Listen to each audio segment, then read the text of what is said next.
जो पिछले वीडियो में हमने तथ्य क्या होते हैं और उनके प्रकारों का अध्ययन किया था। आज हम इस वीडियो में तथ्यों के स्रोतों के बारे में अध्ययन करेंगे।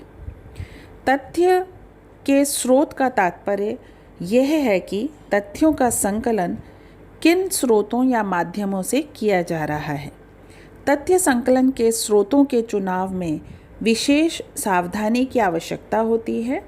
यदि ये स्रोत विश्वसनीय नहीं हुए तो संपूर्ण शोध कार्य ही निरर्थक साबित हो जाता है।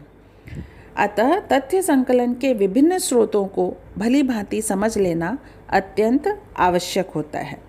प्रमुखतः 3 तरीकों से अध्ययन हेतु तथ्य एकत्रित किए जा सकते हैं। पहला, हम व्यक्ति से स्वयं बातचीत करें, वार्तालाप करें, सीधे प्रश्न करें तथा विषय या समस्या के संबंध में उसके विचार या प्रतिक्रिया को जान लें। दूसरा है, शोध विषय से संबंधित व्यक्ति, समूह एवं संगठन के क्रियाकलापों, आचार व्यवहारों का प्रत्यक्ष रूप से अवलोकन करें और इस अवलोकन के आधार पर प्राप्त तथ्यों को संकलित करें। तीसरा है, शोध कार्य के समय उन दस्तावेजों, तथ्यों या सामग्री का उपयोग अपनी आवश्यकता अनुसार करें जो किसी अन्य अध्ययन या शोध हेतु एकत्रित किए गए हैं। तथ्य संकलन के उपर्युक्त तीनों स्रोतों को विद्वानों ने प्रमुखतः 2 भागों में बांटा है, प्राथमिक स्रोत और द्वितीयक स्रोत। सबसे पहले हम ये समझ लें बच्चों कि हम प्राथमिक स्रोत किसे कह रहे हैं या प्राथमिक स्रोत में हम किस तरीके से तथ्यों का संकलन करते हैं।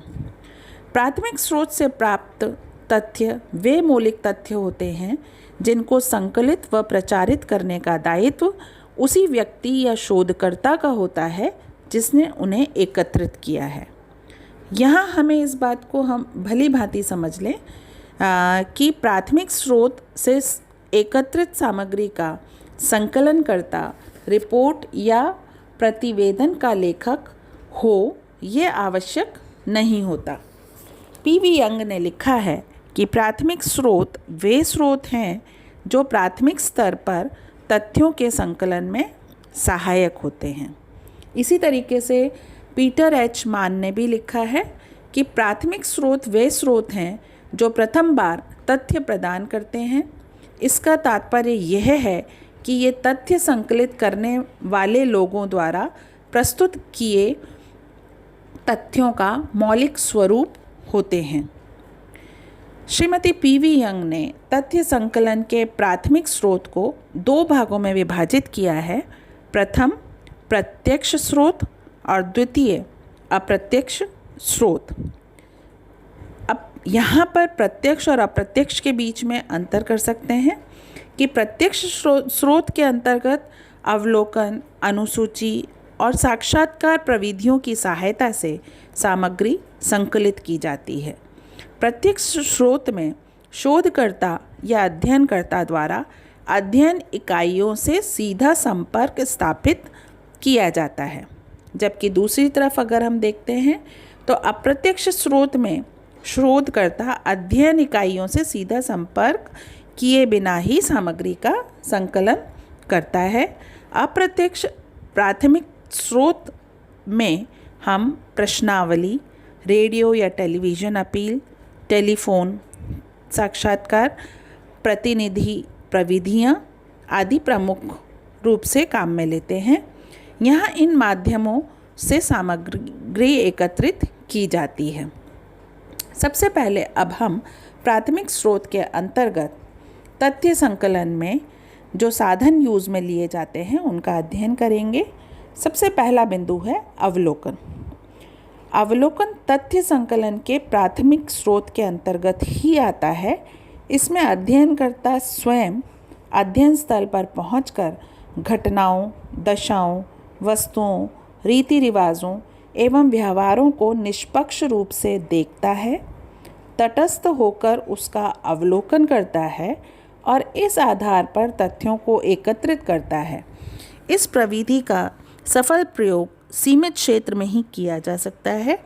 साथ ही ऐसा अध्ययन लोगों के विचारों, विश्वासों, भावनाओं एवं मनोवृत्तियों से संबंधित नहीं होना चाहिए, क्योंकि इनका अध्ययन अवलोकन प्रविधि से नहीं किया जा सकता। अवलोकन के भी हम 3 प्रकार समझ सकते हैं। सबसे पहला होता है सहभागी अवलोकन, दूसरा होता है अर्ध सहभागी अवलोकन और तीसरा होता है असहभागी अवलोकन। सहभागी अवलोकन में अध्ययनकर्ता स्वयं उस समूह या समुदाय का एक सदस्य या भाग बन जाता है जिसका उसे अध्ययन करना होता है। ऐसा करके वह समूह के संबंध में महत्वपूर्ण तथ्य ज्ञात कर सकता है। अर्ध सहभागी अवलोकन में अध्ययनकर्ता लंबे समय तक समूह का अंग बनकर नहीं रहता। वह विशेष अवसरों में संबंधित तथ्य एकत्रित करने के लिए उन अवसरों पर समूह के निकट संपर्क में आता है। तीसरा है असहभागी अवलोकन, जिसमें अध्ययनकर्ता अध्ययन किए जाने वाले समूह या लोगों के निकट संपर्क में नहीं आता, उस समूह का सदस्य नहीं बनता। वह तो एक दर्शक के रूप में घटनाओं का निरीक्षण कर तथ्य एकत्रित करता है। तथ्य संकलन की यह प्रविधि अधिक विश्वसनीय और निर्भरता योग्य है। इसमें दूसरी प्रविधि है साक्षात्कार। इसमें अध्ययन विषय से संबंधित विभिन्न व्यक्तियों से सीधा संपर्क स्थापित किया जाता है, उनसे बातचीत की जाती है और अध्ययन हेतु आवश्यक सामग्री एकत्रित की जाती है। इस विधि को साक्षात्कार विधि के नाम से हम पुकारते हैं। इसमें अध्ययनकर्ता अनुसूची या साक्षात्कार प्रदर्शिका की सहायता ले सकता है। वह चाहे तो मुक्त वार्तालाप के माध्यम से भी तथ्य संकलित कर सकता है। तीसरा बिंदु है अनुसूची। अनुसूची प्रश्नों की एक सूची होती है जिसे अनुसंधानकर्ता स्वयं या उसके प्रगणक क्षेत्र में जाकर सूचनादाताओं से प्रश्न पूछकर उत्तरों को भरते हैं। इस विधि में अनुसंधानकर्ता तथा सूचनादाताओं के बीच अनुसूची के माध्यम से प्रत्यक्ष संपर्क स्थापित हो जाता है। इस विधि की सहायता से अशिक्षित व्यक्तियों से भी सूचनाएं सुगमता से प्राप्त की जा सकती हैं। अंतिम प्रणाली है इसमें प्रश्नावली। यदि हम प्रश्नावली की चर्चा करें तो हम देखेंगे कि प्रश्नावली की सहायता से प्राथमिक तथ्य संकलित किए जाते हैं, परंतु फिर भी ये सूचना प्राप्ति का प्रत्यक्ष स्रोत नहीं होकर अप्रत्यक्ष स्रोत है। इस विधि द्वारा अध्ययन में अनुसंधानकर्ता तथा सूचनादाता में प्रत्यक्ष संबंध स्थापित नहीं होकर अप्रत्यक्ष संबंध रहता है। प्रश्नावली अनुसंधानकर्ता द्वारा तैयार की गई प्रश्नों की एक सूची होती है जिसे वह उत्तरदाता के पास डाक द्वारा इस अनुरोध के साथ भेजता है कि इसे भरकर समय पर अवश्य लौटाएं। इस विधि का प्रयोग उस दशा में किया जाता है जब अध्ययन क्षेत्र या समग्र इतना विस्तृत हो कि सभी सूचनादाताओं से प्रत्यक्ष संपर्क नहीं किया जा सके। इसके अलावा इस विधि का प्रयोग ऐसे उत्तरदाताओं के लिए भी किया जा सकता है जो शिक्षित हों, जो स्वयं प्रश्नों को समझकर बिना अनुसंधानकर्ता की सहायता के उत्तर दे सकें। आज के लिए बच्चों इतना ही है। अगले वीडियो में हम प्राथमिक स्रोतों के गुण व दोष और द्वितीयक स्रोतों का अध्ययन करेंगे। धन्यवाद।